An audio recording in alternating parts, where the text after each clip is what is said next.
Oke, Bismillah, Assalamualaikum warahmatullahi wabarakatuh. Eh, Iya. izin perkenalkan diri, saya Dafa Muhammad Rafael, kemudian ada rekan saya. Anissa Naya Savitri. Saya Umi Sabrina.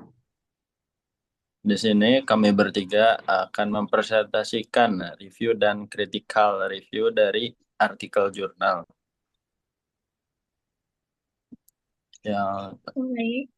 Baik, untuk artikel pertama yang berjudul The Influence of Debt Equity Ratio, their earning per share dan price earning ratio on stock price. Ini ditulis oleh Yustika Rahmawati dan Niki Rahadian. Untuk abstrak pada jurnal ini, meneliti pengaruh dari EPS dan PER terhadap harga saham pada sektor industri barang konsumsi BI pada tahun 2016 hingga 2018, yang di mana metode penelitian bersifat eksplanatori dengan sampel 34 perusahaan, purpose sampling dan analisis regresi data panel FU9, di mana hasil dari EPS dan PER secara parsial dan simultan berpengaruh signifikan terhadap harga saham. Besarnya kontribusi gabungan PER, DER, EPS, dan PER terhadap harga saham adalah 98,7%.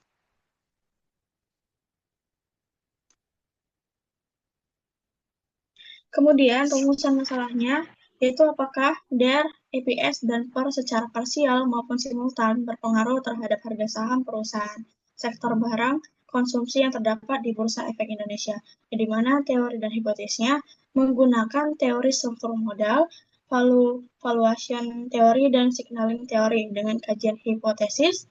Hipotesis 1, di mana DER berpengaruh terhadap harga saham. Hipotesis 2, earning per share (IPS) berpengaruh terhadap harga saham.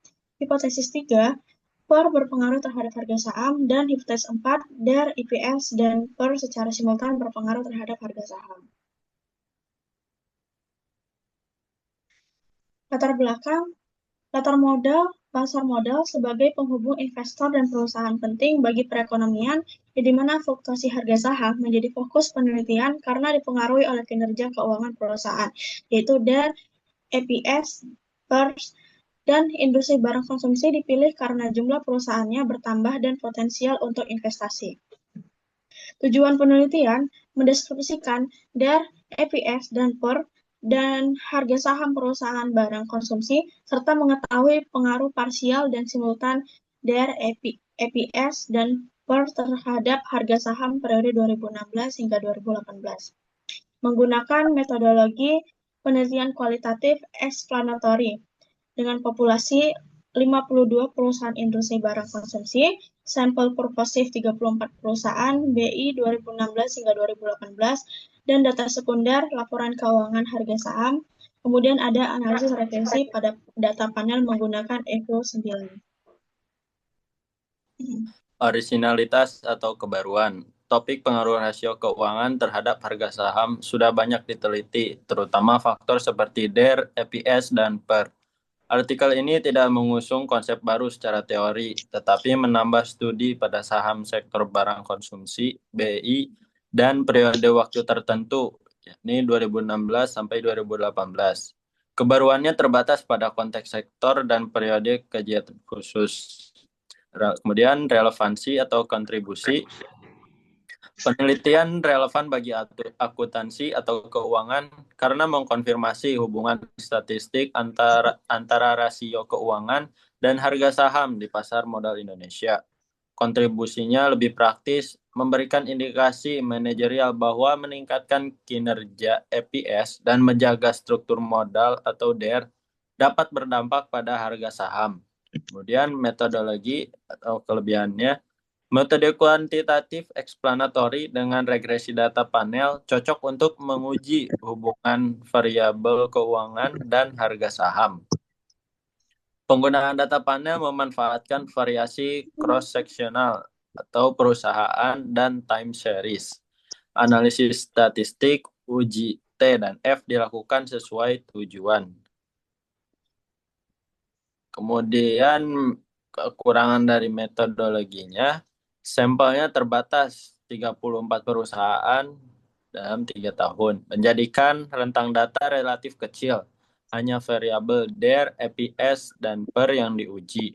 Faktor lain misalnya ROE, DPS, kemudian kondisi ekonomi makro tidak disertakan, sehingga mungkin ada omitted variables bias. Pembatasan pada satu sektor juga mengurangi generalisasi hasil. Kemudian analisis dan interpretasi. Uji statistik dijalankan dengan benar, tetapi analisis dapat diperdalam. Misalnya penulis menafsirkan DER tinggi menurunkan harga saham dan EPS atau PER tinggi.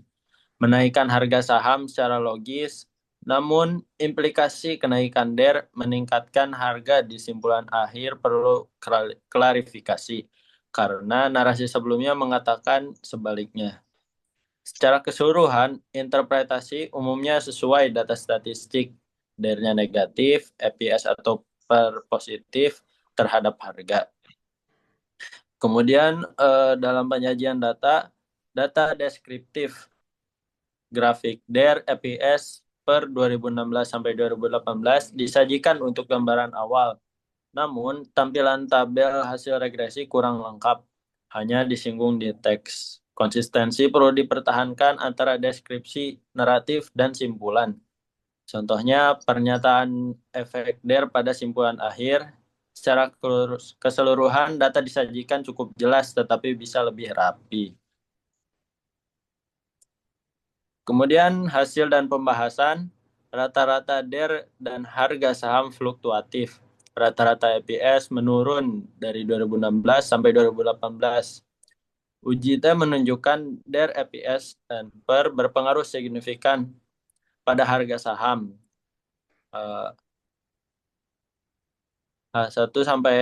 Hipotesis 1 sampai 3 diterima.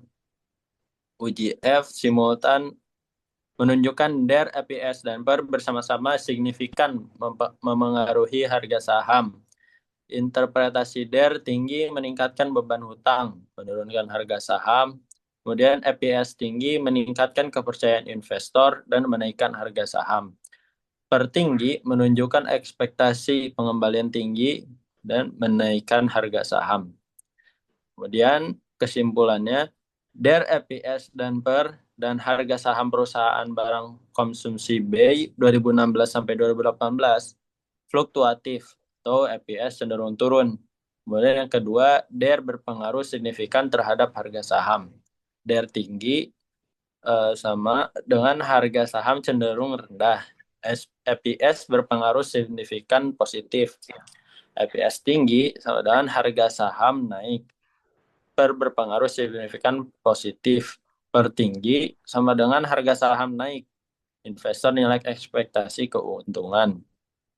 Kemudian secara simultan, DER, EPS, dan PER berpengaruh signifikan terhadap harga saham. Tingkat kontribusinya sebesar 98,7%. Selanjutnya, saran penelitian.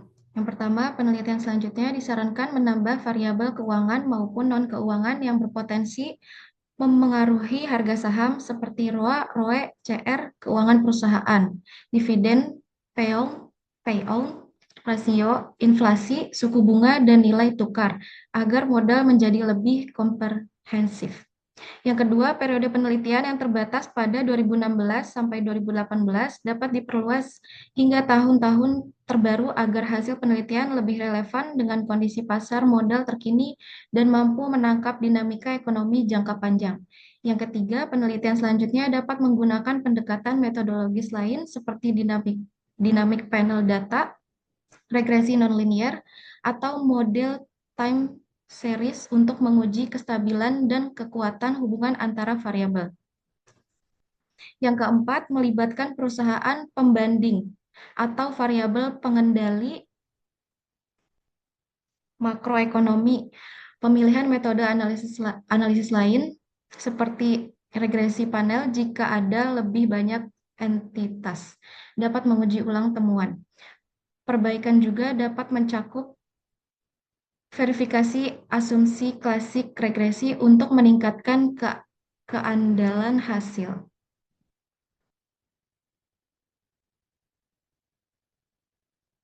Selanjutnya artikel 2 yaitu pengaruh current ratio atau CR dan debt to asset ratio terhadap return on asset pada PT Gudang Garam Tbk periode 2010-2019. Bertujuan mengetahui pengaruh CR dan DAR terhadap ROA perusahaan PT Gudang Garam Tbk 2010 sampai 2019. Metode kuantitatif asosiatif dengan data laporan keuangan 2010-2019. Uji T, CR, dan DAR tidak berpengaruh signifikan terhadap ROA. Uji F simultan CR dan DAR bersama berpengaruh positif signifikan terhadap ROA. Itu bacanya gimana? Udah, langsung aja. Selanjutnya rumusan masalah. Apakah dan sejauh mana CR dan DAR berpengaruh terhadap ROA pada PT Gudang Garam selama periode 2010-2019?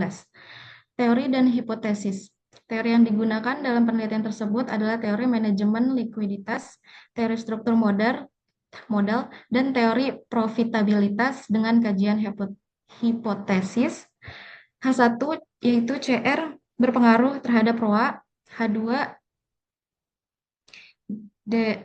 DAR berpengaruh terhadap ROA, dan H3 CR dan DAR secara simultan berpengaruh terhadap ROA. Latar belakang Gudang Garam sebagai perusahaan rokok besar membutuhkan analisis rasio keuangan untuk memahami profitabilitas. CR dan DAR dipilih karena relevan mempengaruhi efisiensi aset dan laba. ROA menjadi indikator kinerja aset perusahaan. Tujuan penelitian mengukur pengaruh variabel CR dan DAR terhadap ROA pada PT Gudang Garam Tbk periode 2010 sampai 2019. Metodologi penelitian kuantitatif, pendekatan asosiatif, populasinya yaitu laporan keuangan tahunan PT Gudang Garam 2010 sampai 2019. Teknik analisis, regresi linier, berganda, uji T, dan uji F. Kemudian, pada orisinalitas atau kebaruan, penelitian ini menggunakan data satu perusahaan, studi kasus, untuk menguji pengaruh CR dan DAR pada ROA. Tapi pengaruh rasio likuiditas atau solvabilitas terhadap profitabilitas telah banyak dibahas.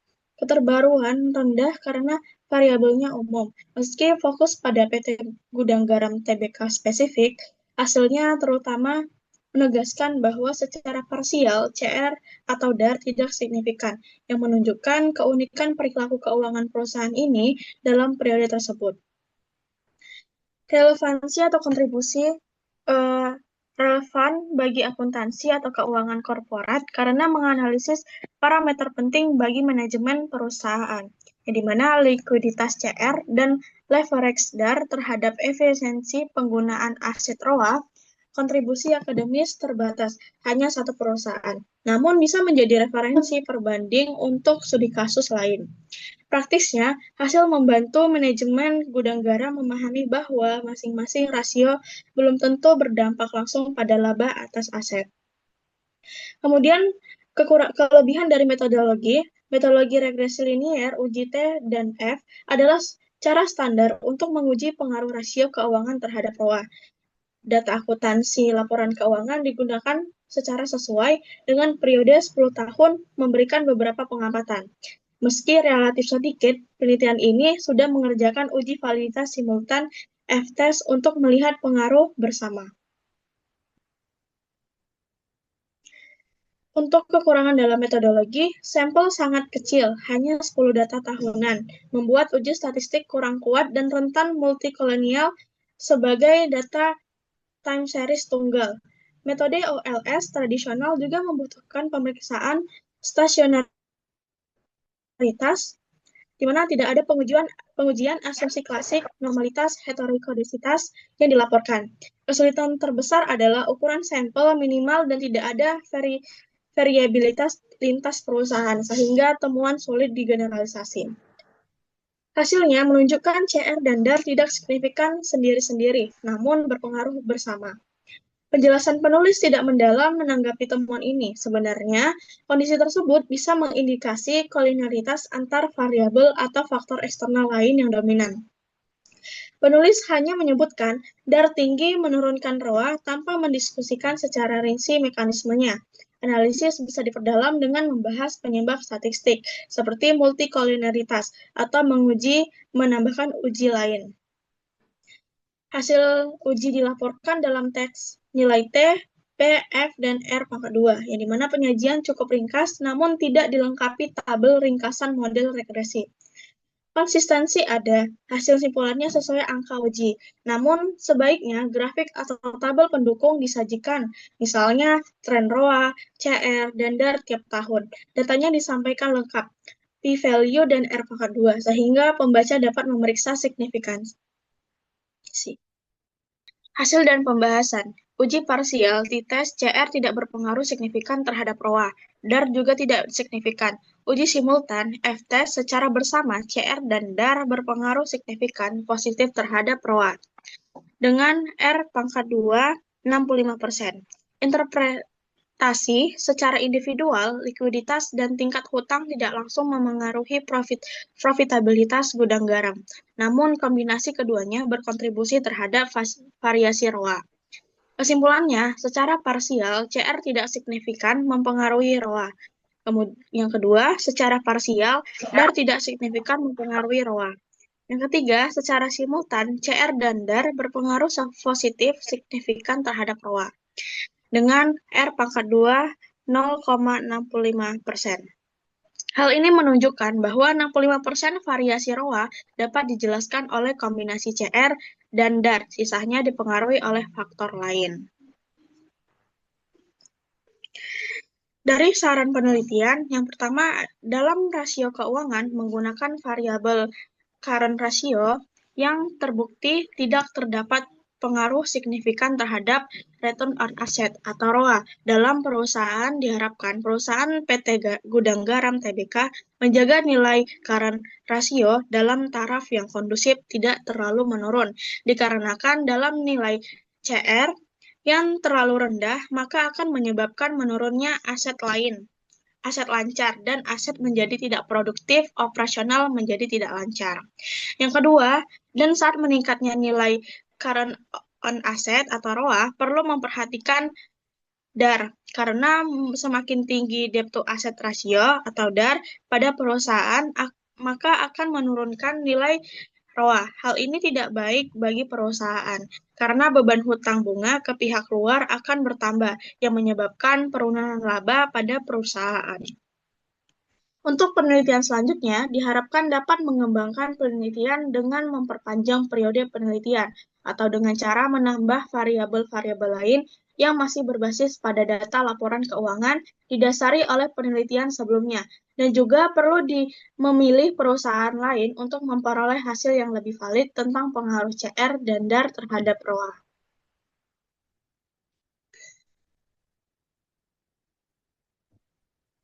Kemudian selanjutnya, penelitian dalam jurnal yang dikaji memiliki keterkaitan yang kuat dan relevan dengan teori-teori manajemen keuangan dan investasi. Variabel DER, EPS, PER, CR, DAR, dan ROA tidak hanya berfungsi sebagai alat analisis empiris, tetapi juga sebagai representasi nyata dari konsep struktur modal, profitabilitas, sinyal pasar, dan penilaian saham. Dengan demikian, penelitian ini memperkuat validitas teori sekaligus menunjukkan pentingnya pengujian empiris dalam konteks pasar modal Indonesia. Mungkin sekian yang dapat kami sampaikan, kurang lebihnya mohon maaf.